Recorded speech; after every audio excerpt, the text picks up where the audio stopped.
I'm Caroline Sturgess, Dawn's mother. This is on behalf of the whole family, and I am writing it for the purpose of the inquiry. Dawn was the eldest of our 4 girls, a mother of 3 children herself. Now she would have been a grandmother, but she will never have the absolute joy of meeting her first grandchild and doesn't get to watch her grow. She was an intelligent, funny, extremely selfless and very kind person.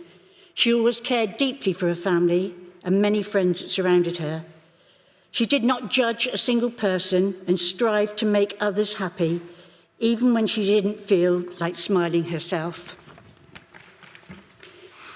Dawn was raised in a normal, loving, caring family in a village where we knew each other and where the majority of our family still live today.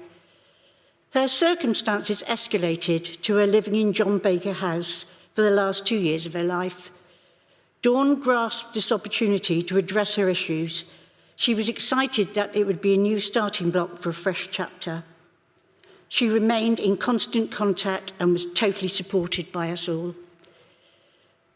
Dawn's main priority continued to be the welfare of her children.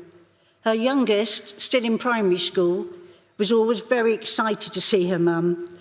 I tried to take her in to see her as much as possible. They loved spending quality time together. Dawn always greeted her in the same manner, on her knees, with her arms out so she could run into her arms. The narrative that has been set for Dawn on social media and in the press was extremely distressing to everyone who personally knew her.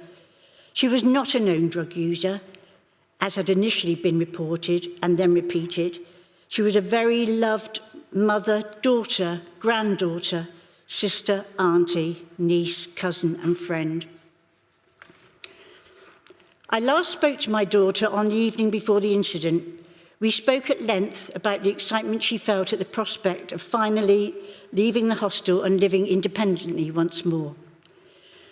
The final part of our conversation that night was discussing taking Dawn's daughter to her the following day so they could spend some time together.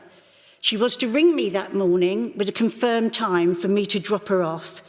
It was pure chance that Dawn had sprayed herself with the Novichok before her daughter arrived. Dawn's death was a tragedy to us all, but the fact that her daughter was not killed as well is solace that we often revisit. We understand that the perfume bottle contained enough Novichok to kill thousands of people.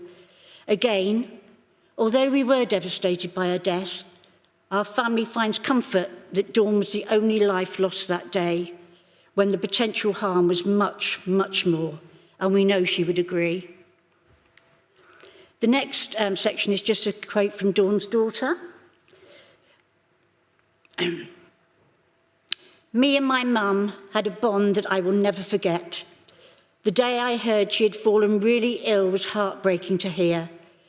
In my mind, I thought she would push through it because there was nothing my mum couldn't handle. The day I heard everyone was going to say goodbye, she was in intensive care.